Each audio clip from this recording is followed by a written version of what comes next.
يا مساء الخير، يا وجه الخير، مساء العافية، مساء الرزق، مساء الجمال. نبدي يومنا بالصلاة على محمد وآل محمد. اليوم راح نسوي أنا وياكم فطور سهل وبسيط وما ياخذ من عندنا وقت. راح أسوي دجاج بالفرن تتبيلة طيبة، وراح أسوي تمن شعرية وحلو، يعني هاي الحبشتكنات بعدين أقولكم إياها. هنا أنا عندي الدجاج غاسلته بملح وطحين وبعدها منقعته. طبعا أنا من النوع اللي كلش نحسه بالدجاج، يعني كنت ما آكل الدجاج إذا ما أنقعه قبل يوم بتنقيعه تتبيلة ما آكله. بس بعد ما قمت يعني عرفت طريقة تنقيعه بالماء والملح والشكر والليمون، بعدها لا قمت آكله بدون تتبيل. ما دام ينغسل صح ويتنقع التنقيقة صايمة، تنقيع الصح يعطيكم طعم صحيح. فشنو راح أضيف للتتبيلة؟ هنا أنا عندي هذا البهار الأبيض اللي سويته وياكم، راح أضيف له خاشوقة مليانة، وراح أضيف له شوي لمندوزي، وأضيف له شوي بابريكا.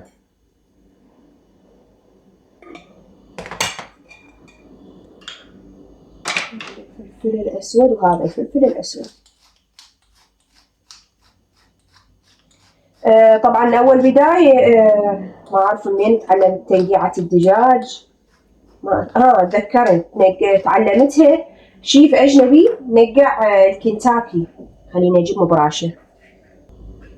طبعا هو نقع الكنتاكي، فقلت خليني أجرب والله بالدجاج الشوي. جربته مو طبيعي، قمت أي شي بالدجاج أنقعها هاي التنقيعة.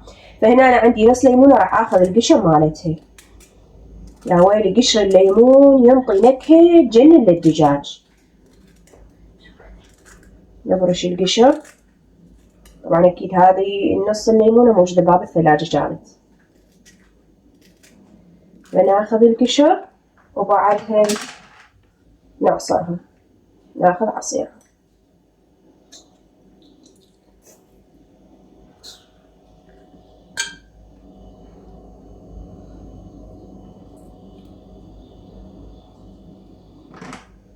رشة ملح، ما بيه ملح لازم نخليها ملح.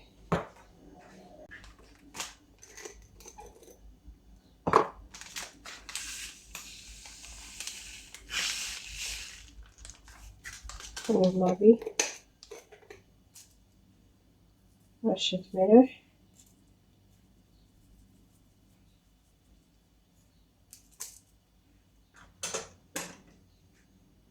هسه اسوي المساج اللي كل مرة اسوي لي الدجاجة وارجع لكم. طبعا وانا اسوي له مساج تذكرت الثوم، يعني شلون نسيته. راح اخلي خاشوقة مليانة ثوم. هذا الثوم اللي فرسته وياكم، شوفوا لي لونه، شوفوا لونه. اذا يتفرز صح يبقى لونه مثل ما هو ما يتغير، وارجعه للفريز وارجع اسوي المساج. بس نسيت اقول لكم انا مشرحته من جوا، انا ما احب اشرحه من هنا ويخرب شكل الفخذ. شرحته من جوا من داخل الدجاج، دائما اشرحها، فارجع اسوي لها مساج. طبعا هاي الدجاجه راح تطلع توب لين مرتين اتدلعت، مرتين صار لها مساج بعد شتري. وهذا ورق الزبده بللته ماي وراح اخليه. وهنا انا عندي السيليفون همين اغطيها وادخلها للفرن. طبعا هيج اكله ومغطايه وبسيليفون نص ساعه ما تاخذ، يعني بسرعه تنطبخ. طبعا انا البارحه كان ببالي غير شي، تفك وتخطط يوم ثاني يتغير كل شي. انتو همين يصير وياكم هيج؟ يعني كل التخطيط اللي خططته غيرته اليوم، من تقعد من النوم كل شي يتغير. هسه تدخل للفرن. هسه نسوي الحلا. شنو نحتاج؟ اول شي هنا أنا عندي جبن مثلثات 8 قطع، هذه ال8 قطع راح اخليهن. راح احتاج كريم كراميل، وهذا الكريم كراميل علبة كاملة. راح احتاج كريم شانتيه، هذا اللي الباكيت يصير بيه كيسين، راح احتاج كيس واحد. وهذا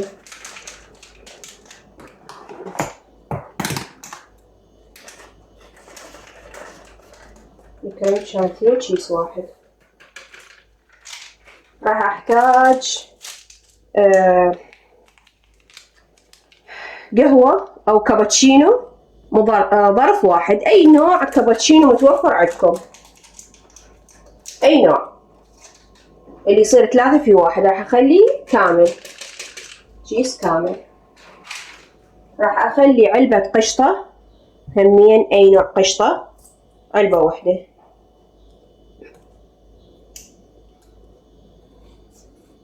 نقصها بهذه الطريقة،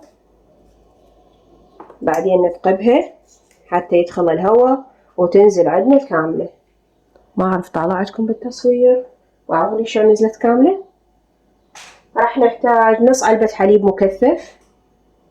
هذه حليب المكثف طبعا تقدرون تقللون الى ربع علبة، فأنا حطيت ربع علبة حتى لا تصير كلش حالي. هسه هنا بعد ما حطيت الحليب المكثف، هنا شنو عندي؟ قلاص ماي وخاشوقتين حليب باودر، راح اخلطهم كل زين. طبعا ماي بارد مو حار. راح اضيف نص على الخليط والنص الثاني اخليه للبسكت. بس شنو راح اخلي له؟ خاشوقة قهوة. راح استعمل هذه النوعية من البسكت، اي بسكت تبون تستخدمونه استخدمونه، بس اهم شيء يكون البسكت كاكاو. شوفوا يكون بسكت كاكاو. فهسه اخلط هذه المكونات كلها، وتقدرون تخلطوها بمحضرة الطعام عادي هم تنخلط. هسه بعد ما خلطتها صارت كريمية، نبدي نطبق.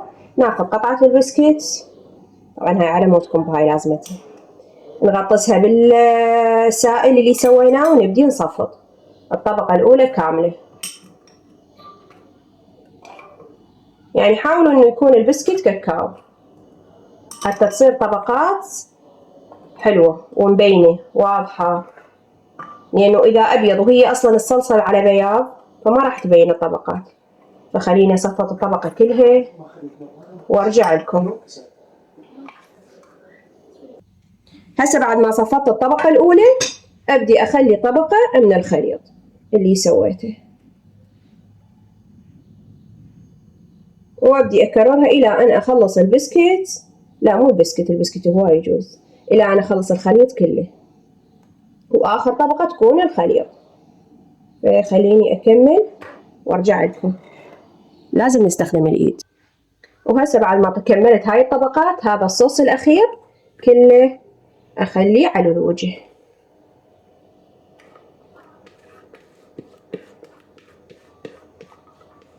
تحبون تزينوها تحبون ما تزينوها، بعد كل من ومقدرته.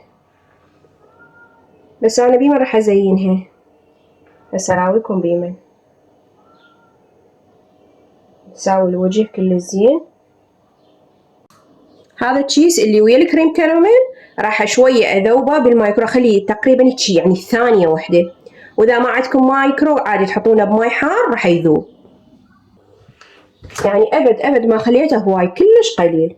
وأثقبه شنو راح أقصه فتحة صغيرة حتى لا يصب لي هواية، وراح أخليه بهذه الطريقة.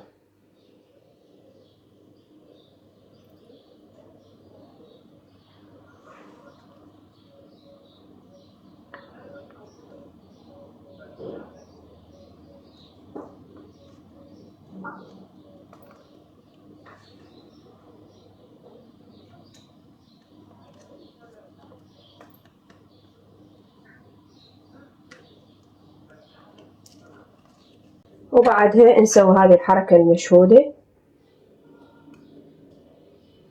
وندخلها للثلاجة. طبعا أكيد بعدين من راح أقدمه راح أراويكم شكله وشلون راح يتقدم.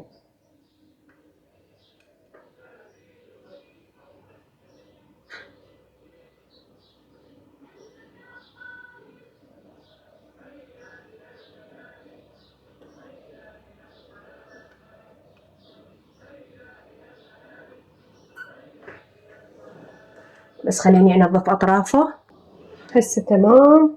لازم التقديم يصير مرتب، من عين تاكل قبل الحرق. شوفوا لي يا جماله.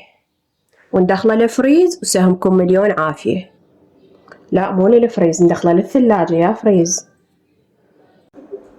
هسه راح نطبخ تمن شعرية على طريقة الوالدة. هنا كوب شعرية ونقليه. هسه هنا بعد ما حمست الشعرية راح أضيف التمن بعد ما نقعته وصفيته وغسلته. كل ما تغسلون التمن هني كل ما تخلصون من النشا، فما راح تنزل حباية ويا حباية، فنحمسهم كل زين. راح أضيف خاشوقة بهار أبيض، وإذا ما متوفر عادي ضيفوا هيل ودارسين.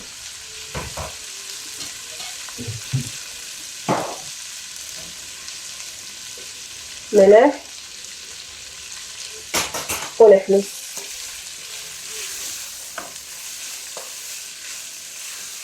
خليه ياخذ حقه بالحمس. هسه اضيف الماي، بس طبعا ما اضيف ماي هواي لانه انتم لا تنسون احنا بيه شعريه، فهذه الكميه مو كلها تمن، شويه نقلل. ننزل التمنات كلهن ونعوفه يعيش حياته. اذا نقص نحط له، بس اذا زايد شو نسوي له؟ فنخليه يستوي ونرجع له. وهنا الدجاج طلعته من الفرن.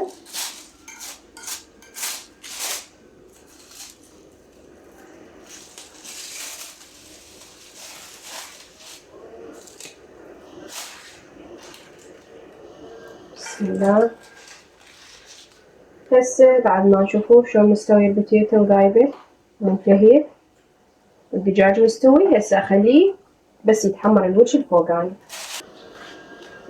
وهنا التمن همين نشف، انصيه واخليه يتهدر او يتسكر كيفكم.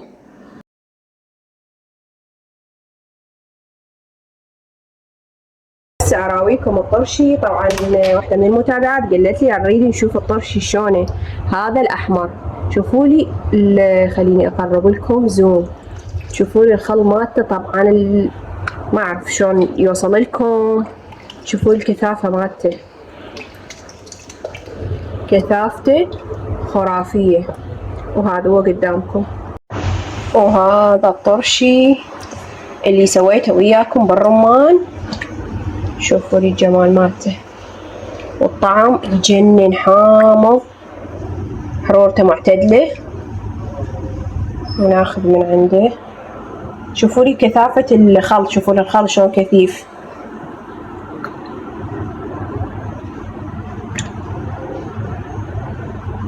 وسهمكم مليون عافية. والمعبوش اللي ما نستغنى عنه، صار إدمان. نحط من عنده ورجع للثلاجة، كله بالثلاجة. وهذا التمن اللي سويته وياكم. شوفوا لي جماله وشون منثور.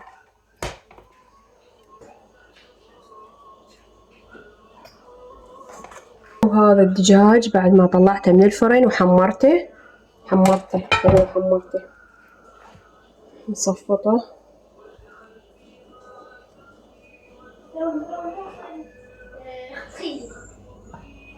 وهذا خرافي، الطعم مالته يجنن. هسه كلها تحط التمن هنا وتاكله. وهذا اللوز اللي استوني حمرته بزبدة، فراح اضيفه هو والزبدة.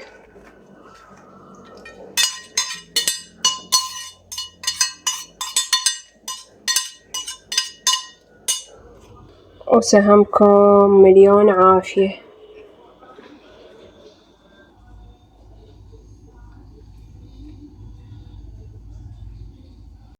وهذا الحلا مالتنا بعد ما طلعناه من الثلاجة، بس من عنده قطعة. بسم الله.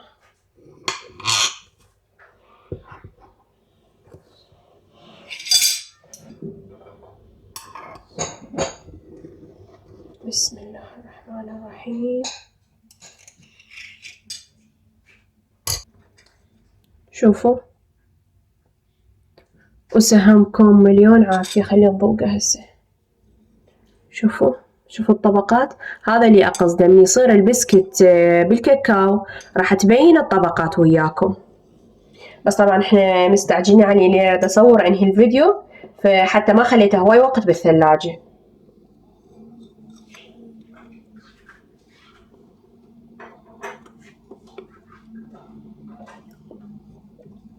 شحجي هذا من نوع من الحلى، انه كل ما تاكلون منه تردون بعد. هاي اخر خاشوقة وبس هاي، ويلا بس هاي الى ان تقضون عليه. واللي هنا خلص الفيديو، اتمنى يكون عجبكم، ولا تنسون اللايك والاشتراك بالقناة. وقبل لا انهي ذكرت البنات اللي يطلبوا مني يحكي لهم على بديل الرخام.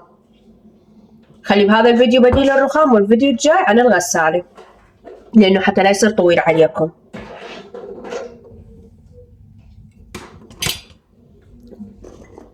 بنات هذا بديل الرخام اللي خليته للكاونتر. طبعا هذا يجي قطعة كلش كبيرة، تقريبا مترتين و80. يعني انا كاونتري 5 مترات غطاه كله، مت قطعة وحدة، وسعرها 30,000. انا قبل من اشتريت هذا اللي هسه بالجدار كان سعرها 45، هسه صاير سعرها 30,000. قطعناها بشفرة، طبعا تاخذون القياسات وتقطعونها بشفرة، وتجيبون عصارة السيليكون من ابو الانشائية، تخلوها هيجي بهذا المسدس، وتخلون بالاطراف وتلزقونها، تلزق بكل سهولة. يعني شغلتها مو صعبة، بس اهم شي واحد ياخذ قياسات مضبوطة، اهم شي. وتقدرون تلزقونها على اي مكان، بس اهم شي المكان يكون يعني متساوي. وبعد شنو اريد احكي؟ وبعد اكو نقطة ثانية بنات، هذه القطعة مو اي سيارة تقدر تشيلها الا داينة، لان حجمها كلش كبير، تقريبا 280 بمتر يمكن 22 او 20 ما اذكر بالضبط.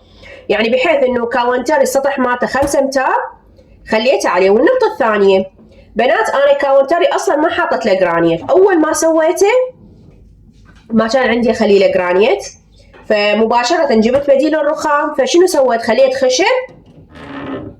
خشب على قد سطح الكاونتر، وقطعنا بديل الرخام ولزقناه على الخشب، يعني الخشب ثابت بالكاونتر، وبعدها خلينا بديل الرخام. اذا انت الكاونتر مالتش جرانيت ما يصير، يعني تخلي له بديل الرخام. بس اذا كاونترك الله يعني بليز نسيت، ألمنيوم والسطح مالته ألمنيوم، لا تقدرين تخلي له، تقيسين على المساحة مالتك وتقدرين تخلينه. وحتى هذه شوفوا لي هذه الأطراف الزاوية همين كلها متوفرة عند محلات اللي تبيع ديكورات، متوفرة عندهم هذه الزوايا، تقدرين تسوينها.